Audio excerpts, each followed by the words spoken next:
ក្នុងវីដេអូនេះខ្ញុំសូមចែករំលែកជាមួយនឹងបងប្អូនស្ដីអំពីលទ្ធផលនៃការបោះឆ្នោតនៅក្នុងប្រទេសថៃដោយដែលយើងបានឃើញថាគណៈបកភូមិใจថៃរបស់លោកអនុទានទទួលបាននូវការគាំទ្រភាគច្រើនដែលនេះគឺជាជ័យជំនះដ៏ធំសម្រាប់គណៈបកភូមិใจថៃតាមរយៈលទ្ធផលនៃការបោះឆ្នោតគេអាចយល់បានថានៅប្រទេសថៃចលនាជាតិនិយមគឺនៅតែមានភាពខ្លាំងក្លាកត្តានេះហើយដែលធ្វើឲ្យលោកអនុទានទទួលបានជ័យជំនះនៅក្នុងការបោះឆ្នោតគណៈបកភូមិใจថៃត្រូវបានគេចាត់ទុកថាជាគណៈបកអភិរក្សនិយមហើយជាគណៈបកដែលបានប្រើប្រាស់យុទ្ធនាការដោយផ្អែកទៅលើបញ្ហាជាច្រើនជាពិសេសគឺផ្ដោតទៅលើគោលនយោបាយជាតិនិយមផ្ដោតទៅលើការការពារបូរណភាពទឹកដីនិងអធិបតេយ្យភាពផ្ដោតទៅលើការប្រឆាំងទៅនឹងប្រទេសកម្ពុជានៅពេលនេះជ័យជំនះរបស់លោកអនុទានបានធ្វើឲ្យគណៈបកភូមិใจថៃត្រូវរៀបចំបង្ហាញពីគោលនយោបាយរបស់ខ្លួនជាបន្ទាន់ដែលគោលនយោបាយសំខាន់មានដូចតទៅ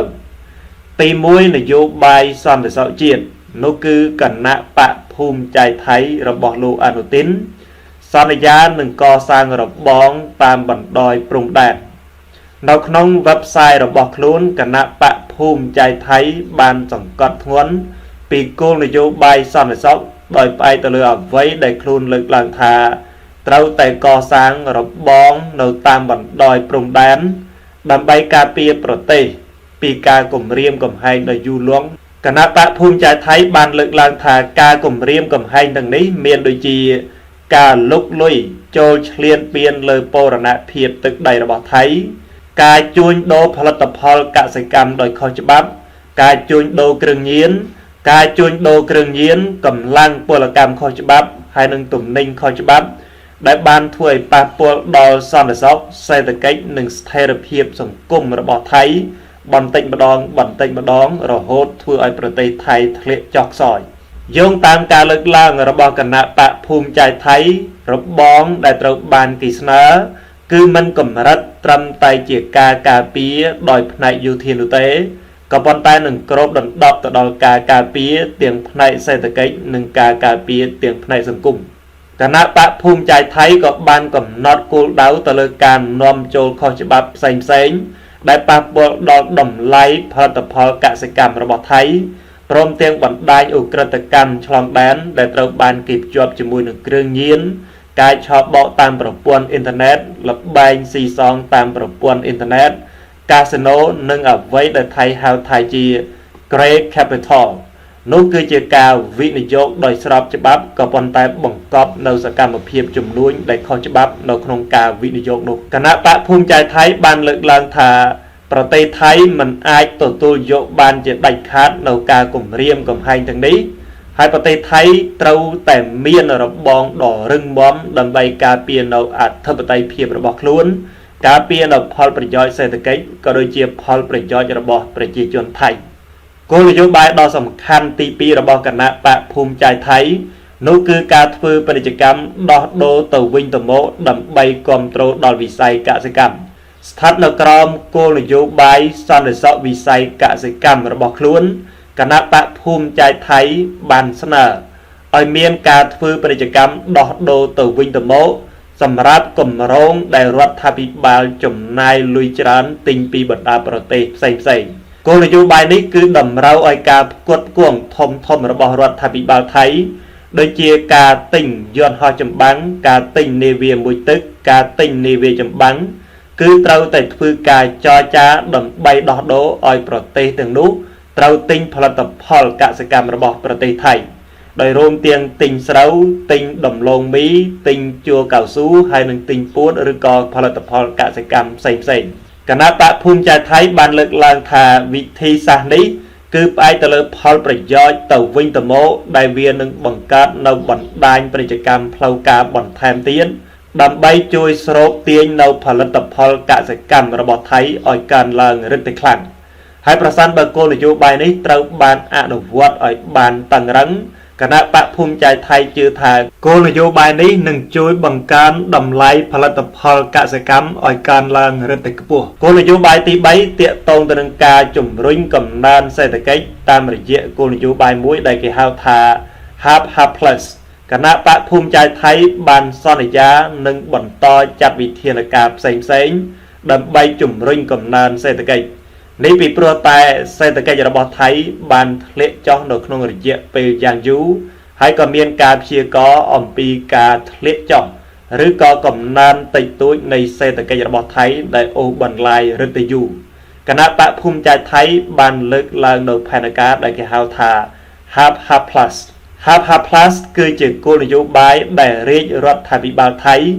នឹងផ្ដល់នូវការផ្គត់ផ្គង់ពាក់កណ្ដាលនៃការចំណាយប្រចាំថ្ងៃរបស់ប្រជាជនថៃដែលទទួលរងនឹងការលំបាកដែលនោះគឺជាការផ្ដល់ថវិកាដើម្បីឲ្យពួកគេមានថវិកាគ្រប់គ្រាន់នៅក្នុងការចាយវាយប្រចាំថ្ងៃដើម្បីជំរុញការចាយវាយការផលិតហើយនឹងទាក់ទាញនូវការវិនិយោគនៅក្នុងប្រទេសថៃគោលនយោបាយដ៏សំខាន់មួយទៀតរបស់គណៈបកភូមិใจไทยនោះគឺគោលនយោបាយបរទេសនោះគឺថៃបដិញ្ញាចិត្តក្នុងការងើបឡើងធ្វើជាប្រទេសសេរីហើយនឹងជាប្រទេសដែលមានមុខមាត់មានកេរ្តិ៍ឈ្មោះនៅក្នុងឆាកអន្តរជាតិនៅក្នុងគោលនយោបាយបរទេសរបស់ខ្លួនគណៈបកភូមិใจไทยបានលើកឡើងថាប្រទេសថៃត្រូវតែបន្តនៅគោលនយោបាយការទូតដែលគេហៅថាបុរេសកម្មហើយនឹងប្រកបដោយភាពគ្រប់ជ្រុងជ្រោយដើម្បីពង្រឹងកិច្ចសហប្រតិបត្តិការសេដ្ឋកិច្ចសន្តិសុខហើយនឹងការបង្ក្រាបនៅឧក្រិដ្ឋកម្មឆ្លងដែនដូចជាការឆបកតាមប្រព័ន្ធអ៊ីនធឺណិតការជួញដូរមនុស្សហើយនឹងការជួញដូរគ្រឿងញៀនគណៈបកភូមិใจไทยបានសង្កត់ធ្ងន់ថាប្រទេសថៃត្រូវតែដើរតួនាទីប្រកបដោយការស្ថាបនានៅក្នុងការធ្វើឲ្យពិភពលោកคล้ายទៅជាទីតាំងដែលល្អប្រសើរជាងមុនគណៈពេលដែលខិតខំព្យាយាមពង្រឹងនៅវត្តមាននិងឥទ្ធិពលរបស់ខ្លួននៅក្នុងឆាកអន្តរជាតិគណៈបកភូមិใจไทยក៏សង្កត់ធ្ងន់ពីសារៈសំខាន់នៃការពង្រឹងនៅគុណតម្លៃប្រជាធិបតេយ្យនៅក្នុងប្រទេសថៃឡើងវិញពីព្រោះតែថៃយល់ឃើញថាការពង្រឹងគុណតម្លៃប្រជាធិបតេយ្យនៅក្នុងប្រទេសថៃនោះគឺធ្វើឲ្យថៃទទួលបាននូវការគាំទ្រធ្វើឲ្យប្រទេសថៃមានមុខមាត់មានកេរ្តិ៍ឈ្មោះឡើងវិញហើយធ្វើឲ្យប្រទេសថៃទទួលបាននូវការវិនិយោគគណៈបកភូមិใจไทยបានលើកឡើងថាគោលបំណងរបស់យើងនោះគឺត្រូវនាំប្រទេសថៃទៅកាន់វេទិកាអន្តរជាតិដើរតួនាទីដ៏សំខាន់នៅក្នុងសហគមន៍អន្តរជាតិប្រកបដោយកិត្តិយសសេចក្តីថ្លៃថ្នូរនិងខិតខំពង្រឹងនៅផលប្រយោជន៍ជាតិគ្រប់វិស័យទាំងអស់ដែលធ្វើឲ្យប្រទេសថៃក្លាយទៅជាប្រទេសដែលមានសេរីភាពពិតប្រាកដជាប្រទេសប្រជាធិបតេយ្យនៅក្នុងឆាកអន្តរជាតិក្រៅពីនេះគណៈបកភូមិใจไทยក៏មានគោលនយោបាយនៅក្នុងការកាត់បន្ថយតម្លៃអគ្គិសនីឲ្យនៅត្រឹម3បាតឬក៏ទាបជាង3បាតយោងតាមគោលនយោបាយស្ដីអំពីធម្មពលរបស់គណៈបកភូមិใจไทยគណៈបកនេះបានសន្យានៅក្នុងការទម្លាក់តម្លៃអគ្គិសនីឲ្យនៅទាបជាង3បាត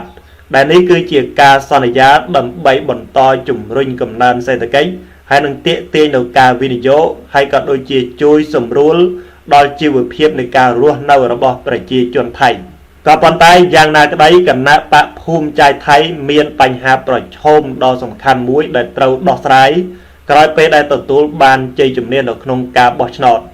ដែលនោះគឺបញ្ហាព្រំដែនជាមួយនឹងប្រទេសកម្ពុជាគណៈបកភូមិใจไทยឬក៏ប្រទេសថៃมันអាចកសាងរបងព្រំដែនទាំងដែលព្រំដែនពុំទាន់មានការទទួលស្គាល់ត្រឹមត្រូវតាមច្បាប់អន្តរជាតិប្រសិនបើថៃសម្រេចចាត់កសាងរបងទាំងដែលបញ្ហាព្រំដែនមិនទាន់បានវាស់វែងត្រឹមត្រូវដាច់ស្រេច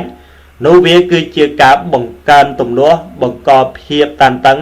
វាអាចបង្កទៅជាការផ្ទុះសង្គ្រាមសាជាថ្មីហើយវាធ្វើឲ្យកេរ្តិ៍ឈ្មោះមុខមាត់របស់ថៃរឹតតែប៉ះពាល់ខ្លាំងទៅនៅក្នុងឆាកអន្តរជាតិយ៉ាងណាក្តីសម្រាប់ការដោះស្រាយបញ្ហាជាមួយនឹងប្រទេសកម្ពុជាប្រសិនបើយើងមើលនៅក្នុងកត្តាប្រវត្តិសាស្ត្រគេអាចយល់បានថានៅក្នុងករណីប្រាសាទព្រះវិហារថៃក៏បានលើកកងទ័ពមកកាន់កាប់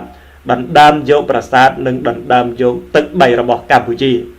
ក៏ប៉ុន្តែក្រោយពេលដែលសាលដីកាតុលាការយុតិធធអន្តរជាតិបានបង្ខំបង្គាប់ឲ្យថៃត្រូវតែដកកងទ័ពចាញ់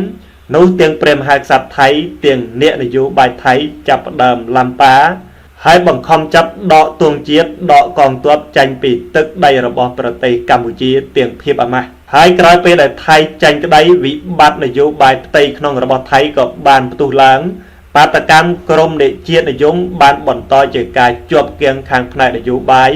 រហូតដល់នាយករដ្ឋមន្ត្រីសរិទ្ធ ថានរតត្រូវលាលែងពីតំណែងហើយក្រោយមកត្រូវបានដេកស្លាប់នៅក្នុងមន្ទីរពេទ្យក្រោមហេតុផលថាកើតជំងឺគាំងបេះដូងចំណែកករណីទី2នៅពេលដែលកម្ពុជាបានដាក់បញ្ចូលប្រាសាទព្រះវិហារនៅក្នុងបញ្ជីបេតិកភណ្ឌពិភពលោកនៅវិបត្តិនយោបាយផ្ទៃក្នុងរបស់ថៃក៏បានផ្ទុះឡើងសាជាថ្មីដែលបង្ខំឲ្យនាយករដ្ឋមន្ត្រីថៃនាពេលនោះគឺលោកសមាកសុន្ទរវេទត្រូវបង្ខំចាត់លាលែងពីតំណែងហើយក្រោយមកក៏ត្រូវដេកស្លាប់នៅក្នុងមន្ទីរពេទ្យសាជាថ្មីក្រោមហេតុផលកើតជំងឺគាំងបេះដូងដូចគ្នានាពេលនេះលោកអនុទិនកំពុងតែលេងនយោបាយដ៏គ្រោះថ្នាក់សាជាថ្មីម្ដងទៀតតាមរយៈការដាក់បន្លាលោតាមរយៈការដាក់ទូកុងតឺន័រព័ទ្ធយកទឹកដីរបស់កម្ពុជាប្រសិនបើកម្ពុជាទទួលបានជ័យជំនះនៅលើវេទិកាអន្តរជាតិហើយអន្តរជាតិដាក់សម្ពាធបង្ខំឲ្យថៃត្រូវដកនៅទូកុងតឺន័រទាំងអស់នេះប្រគល់ទឹកដីមកឲ្យប្រទេសកម្ពុជានោះប្រទេសថៃនឹងប្រឈមមុខទៅនឹងភាពអាម៉ាស់យ៉ាងខ្លាំងក្លាហើយលោកអនុទិនក៏ប្រឈមមុខទៅនឹងការបាត់បង់អាយុជីវិតប្រសិនបើវិបត្តិនយោបាយនៅក្នុងផ្ទៃក្នុងរបស់ថៃផ្ទុះឡើងសាជាថ្មីហើយជាប់គាំងខាងផ្នែកនយោបាយដោយអ្វីដែលបានកើតឡើងនៅក្នុងករណីទាំងពីរខាងដើម